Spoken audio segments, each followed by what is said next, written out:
Cumprimento a igreja com a paz do Senhor, amém? Vamos, irmãos, abrir a palavra de Deus no livro de Êxodo. Uma breve mensagem, uma breve reflexão sobre o olhar para trás, amém? O quanto nós não devemos olhar para trás.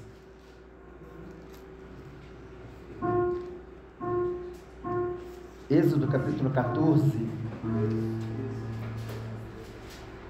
Êxodo capítulo 14, versículos 5 até o 15.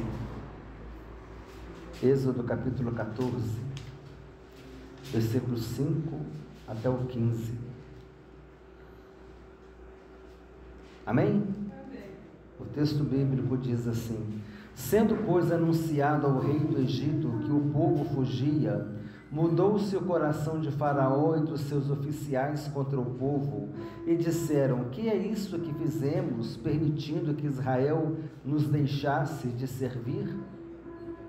E aprontou Faraó o seu carro e tomou consigo o seu povo, e tomou também 600 carros escolhidos, e todos os carros do Egito, com capitães sobre todos eles, porque o Senhor endureceu o coração de Faraó, rei do Egito, para que perseguisse os filhos de Israel. Porém, os filhos de Israel saíram afoitamente. Perseguiram-nos os egípcios, todos os cavalos e carros de Faraó, e os seus cavalarianos, e o seu exército, e os alcançaram, acampados junto ao mar, perto de Piairote, defronte de Baal-Zefon. E chegado o Faraó, os filhos de Israel levantaram os olhos, e eis que os egípcios vinham atrás deles, e temeram muito. Então os filhos de Israel clamaram ao Senhor. Disseram a Moisés: será por não haver sepulcro no Egito, que nos tiraste de lá, para que morramos neste deserto? Por que nos trataste assim, fazendo-nos sair do Egito? Não é isso que te dissemos no Egito: deixa-nos para que sirvamos os egípcios, pois melhor nos fora servir aos egípcios do que morrermos no deserto.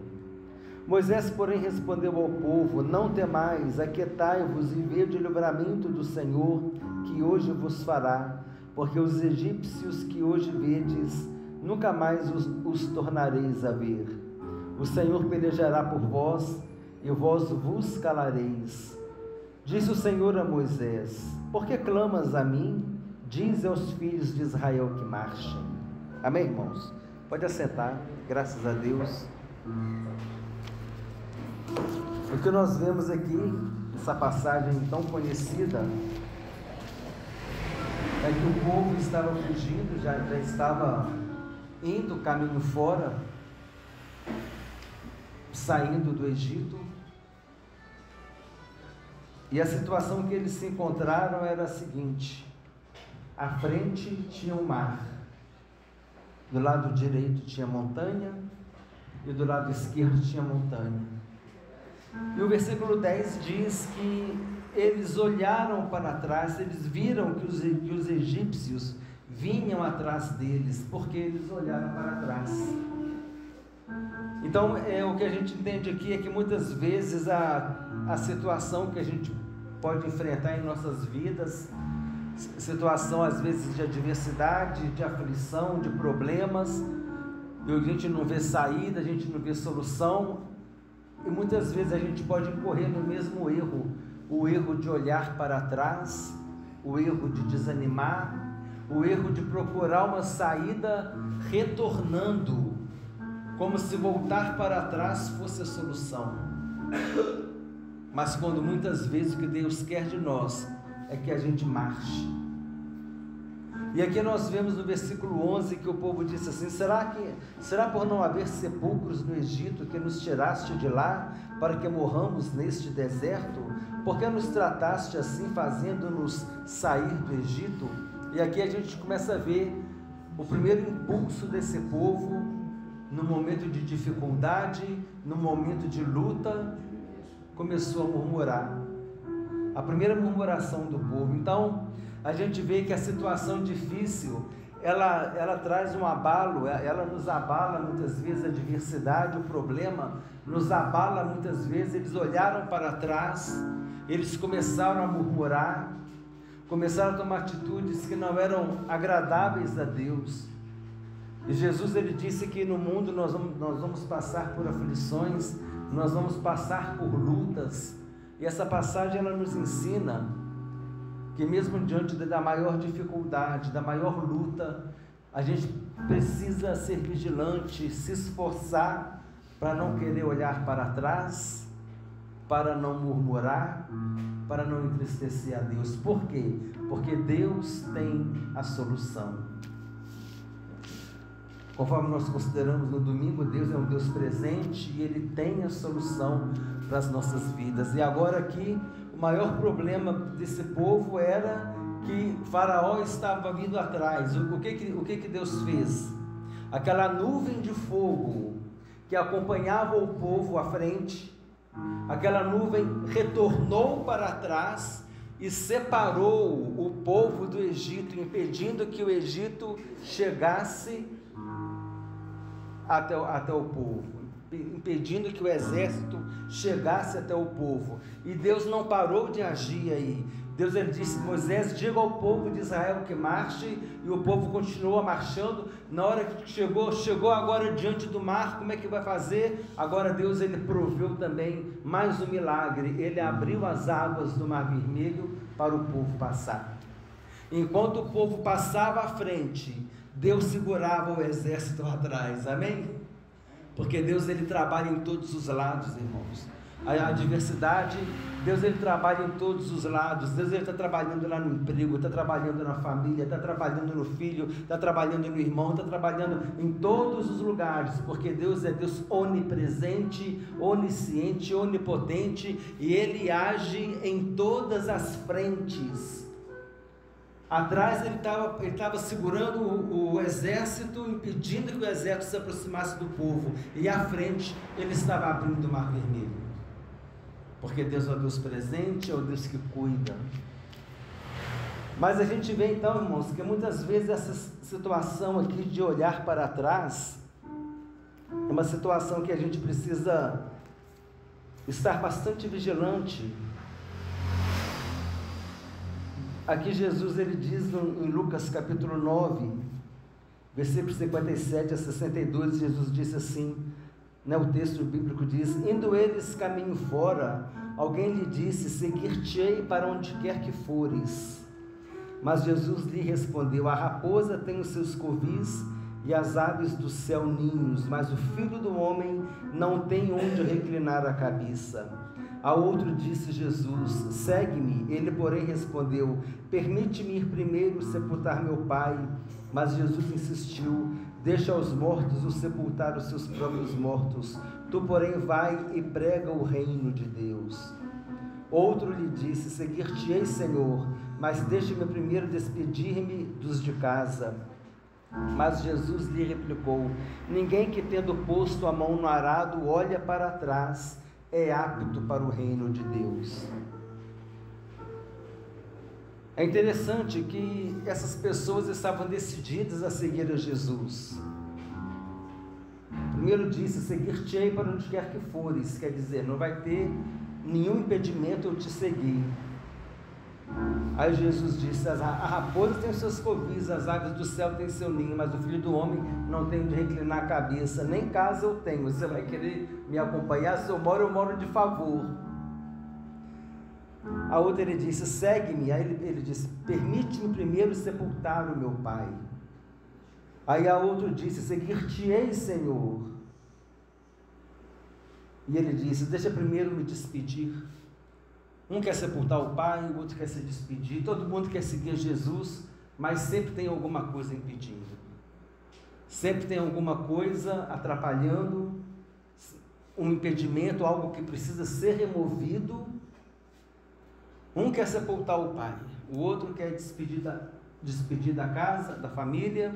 E Jesus falou: olha, quem lança a mão no arado não pode olhar para trás, é decisão. É decisão, então muitas vezes o que também faz com que as pessoas olhem para trás é o que? É que elas precisam ter uma decisão de seguir a Jesus, mas alguma coisa está impedindo, alguma coisa tem se tornado mais importante, tem se tornado uma barreira, e Jesus fala assim: não pode lançar a mão no arado e olhar para trás. Você disse: seguir-te-ei para onde quer que fores. Aí eu falo: vem então, mas primeiro eu vou sepultar o meu pai, primeiro eu vou despedir da minha família, primeiro eu vou fazer isso, primeiro eu vou estudar, primeiro eu vou trabalhar, primeiro eu vou fazer um concurso, primeiro eu vou fazer... Está sempre alguma coisa na frente, e nunca que a decisão é tomada, é plenamente tomada, é ter uma vida plena na presença de Deus, buscando o reino de Deus, e as demais coisas serão acrescentadas. Jesus também falou a respeito da mulher de Ló, que estava olhando, que olhou para trás, diante daquela situação que nós sabemos. Muitos pregadores consideram que ela olhou para trás porque ela estava tão apegada naquela vida, naquele mundo de Sodoma, de Gomorra, gostava daquela vida, gostava de uma vida de tranquilidade, de prosperidade, talvez vivesse bem ali, numa casa confortável, mas na hora de abrir mão para salvar a própria vida, ela quis dar a última olhadinha, desobedecendo a ordem que era não olhar para trás. É a desobediência também que trouxe essa consequência dela ter virado a estátua de sal, porque ela olhou para trás quando não era para olhar para trás. A desobediência, a preocupação com quem vem atrás, como os egípcios, como os hebreus, a preocupação de resolver coisas antes de tomar uma decisão. Então, irmãos, o olhar para trás, ele é muito perigoso, ele é um risco que nós vivemos a cada dia. Dia a dia, a gente vive isso. Por quê? Porque em muitos momentos você precisa tomar uma decisão. Eu vou perseverar na presença de Deus ou não? Eu vou aceitar essa proposta ou não? Uma proposta que muitas vezes vai me tirar do caminho de Deus, uma proposta que muitas vezes vai dificultar a minha caminhada, e com isso vai repercutir num afastamento da presença de Deus, da minha vida com Deus, daquilo que Deus quer para mim. Então é preciso que a gente ore a Deus, porque a questão de olhar para trás, as circunstâncias da vida, a dificuldade da vida, ela muitas vezes vem nos abalar, vem nos desanimar, ela vem nos entristecer, vem fazer a gente perder força, aquela garra, aquela vontade de lutar, e é tudo isso que o inimigo quer, porque se a gente olhar para trás, a gente perde o foco no alvo. Se a gente olhar para trás, a gente não marcha para frente, como disse Deus para o povo. Se a gente olhar para trás, a gente perde o foco da vida eterna, do nosso alvo que é Jesus, e do nosso destino que é o céu. Porque muitas coisas começam então a fazer com que a gente atrase a nossa caminhada, com que a gente desanime, com que a gente se frustre e fique assim bastante desanimado e olha para trás. Mas aqui disse o escritor aos Hebreus, diz: porque ainda dentro de pouco tempo aquele que vem virá e não tardará, todavia o meu justo viverá pela fé. Precisamos ter fé de que o Senhor está cuidando de tudo. Precisamos ter fé de que Deus ele vai ter a solução. Precisamos ter fé de que Deus ele está agindo em todos os campos, em todas as frentes da nossa vida. E se retroceder, nele não se compraz a minha alma. Retroceder, olhar para trás, voltar, em vez de prosseguir. O povo de Israel disse que talvez estivesse desejando até voltar para o Egito. Os bolos lá do Egito, né? Os pães assados que a gente tinha lá no Egito, com saudade do Egito, com saudade da escravidão, quando Deus tinha algo melhor para eles, porque eles não estavam confiando plenamente na promessa de Deus. Nós estávamos confiando plenamente naquilo que Deus tinha falado por meio de Moisés, que eles iriam para uma terra que emana leite e mel. Então, irmãos, a gente tem que ficar firmes na promessa de Deus. Em Hebreus o escritor diz também: nós, porém, não somos dos que retrocedem para a perdição, somos, entretanto, da fé para a conservação da nossa alma. Precisamos, então, ter a certeza de que a gente não vai retroceder, tomar a firme decisão, não deixar que outras coisas impeçam a gente de seguir a Deus, não lançar a mão no arado, se envolver com o Senhor numa vida de compromisso e de repente a gente olhar para trás, porque quando você está com o arado, você tem que fazer a linha reta, né? Para você poder plantar, fazer a plantação reta, porque senão a plantação fica torta, as plantas ficam tudo torta e fica difícil de você até caminhar na plantação. Então tem que ser tudo certinho, tudo tem que seguir à risca aquela norma ali. Assim somos nós também. Aquilo que Deus determinou para a gente tem que prosseguir. A gente tem que prosseguir olhando para o alvo, não desviando para a direita, não desviando para a esquerda, não olhando para trás, mas olhando para Jesus, o autor e consumador da fé, prosseguindo para o alvo, a carreira que Deus propôs para nós, o chamado que Deus propôs para nós, e tomar o cuidado, irmãos, todos nós, a gente tomar o cuidado de falar: Senhor, eu não vou olhar para trás, porque Deus não nos chama para olhar para trás, Ele nos chama para olhar para frente. Devemos deixar para trás a velha vida, né? Toda aquela natureza humana, carnal, aquela natureza que não agrada a Deus. No agir que o Espírito Santo faz em nossas vidas, a gente vai despojando, deixando as coisas que para trás ficam, deixando aquilo que não glorifica a Deus, a gente tentando se aperfeiçoar cada vez mais na presença de Deus, para agradar a Deus, com o objetivo de agradar a Deus e seguir para frente, olhando para o Senhor, amém? E cumprindo o propósito de Deus para as nossas vidas. Olhar para trás pode significar uma vida sem compromisso com Deus. Olhar para trás pode significar colocar as dificuldades, ficar mais atento às dificuldades e às limitações do que naquilo que Deus tem para nós. Porque não há obstáculo, não há impedimento na nossa vida que Deus não possa remover. Não há situação que Ele não possa resolver, que Ele não possa solucionar.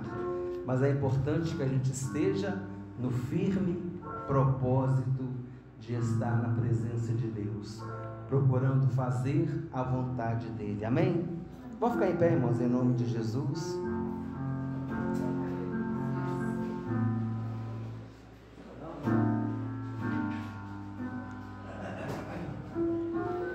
As situações da vida que realmente fazem com que a gente fique desanimado de prosseguir. Mas devemos saber que Deus está cuidando de tudo, amém? Aquilo que eu gosto de dizer: Deus não é pego de surpresa. Deus não é pego de surpresa, irmãos. Deus já sabe o que vai acontecer, amém? Devemos confiar que Ele é o Deus provedor, que Ele é o Deus protetor, que Ele é o Deus que vai nos guardar, que vai nos livrar, que vai nos proteger, que vai prover, que vai curar, que vai restaurar, que vai orientar, que vai estar conosco todos os dias até a consumação do século. Vamos orar em nome de Jesus. Deus, Pai querido, nós louvamos a Ti, Senhor, porque o Senhor nos ensina que nós devemos olhar para o alvo que é Jesus e que nós devemos correr a carreira que nos foi proposta, Pai querido. Com certeza, Senhor, muitas são as adversidades que vêm contra nós, que vêm para nos abalar, que vêm para nos entristecer, mas precisamos entender que o Senhor tem o controle de todas as coisas, que o Senhor é o Deus que vai à nossa frente, mas o Senhor também vai à nossa retaguarda, Senhor, porque o Senhor cuida de nós por completo, ó Pai querido.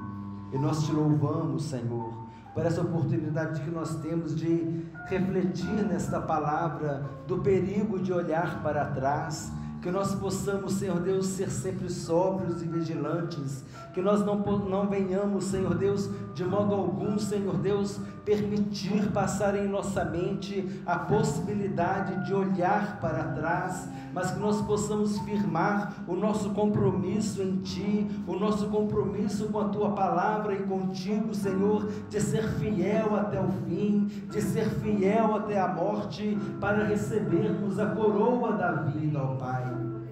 Derrama, Senhor, a Tua bênção sobre nossas vidas. Conhece, Senhor, cada necessidade, cada ansiedade, cada desejo, cada preocupação, cada expectativa no coração dos Teus filhos, e venha, ó Pai, suprir cada um de nós, segundo a riqueza da Tua bondade e misericórdia, suprir cada uma de nossas necessidades, ó Pai. Alcança nossas vidas com o Teu poder, Senhor. Fortalece o nosso coração na Tua presença, que possamos ter a mente firme em Ti, a mente fortalecida e firmada no Senhor e nos Seus propósitos para as nossas vidas, ó Pai, e que em tudo nós possamos ter a preocupação de fazer aquilo que é agradável a Ti, Senhor, porque nós Te amamos e queremos Te agradar, ó Deus, e queremos, Senhor Deus, ver que o Senhor fique, Senhor, feliz e satisfeito conosco, Pai, porque nós temos escolhido, Senhor, a melhor parte, e a melhor parte é estar na Tua presença, ó Pai. Nós Te louvamos, Senhor. Derrama a Tua bênção sobre o Teu povo. Venha com o lavar renovador e regenerador do Teu Espírito Santo. Venha, Senhor, com a mente renovada em nossas vidas, com a mente de Cristo, Senhor, com o coração renovado e restaurado e firmado na Tua presença, confiante, Senhor, nas promessas da Tua palavra para as nossas vidas, ó Pai. Da Tua bênção, traz o Teu renovo para o Teu povo. Nós Te agradecemos pelo Teu cuidado para conosco, em nome de Jesus. Amém. Amém. Glória a Deus. Sexta-feira tem a escola bíblica, amém? Tem mais algum recado, irmã? Nada mais, não? Amém? Aí sexta-feira tem a escola bíblica, amém, irmãos? Graças a Deus. Vamos então receber a bênção sacerdotal, amém? Em nome de Jesus. O Senhor te abençoe e te guarde. O Senhor faça resplandecer o seu rosto sobre ti e tenha misericórdia de ti.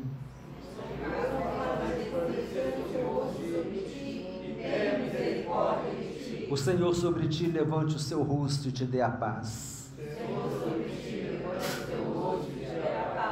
Amém. Graças a Deus, irmãos. Terminado em nome de Jesus. Amém. Deus abençoe os irmãos, tenham uma ótima noite e uma ótima semana.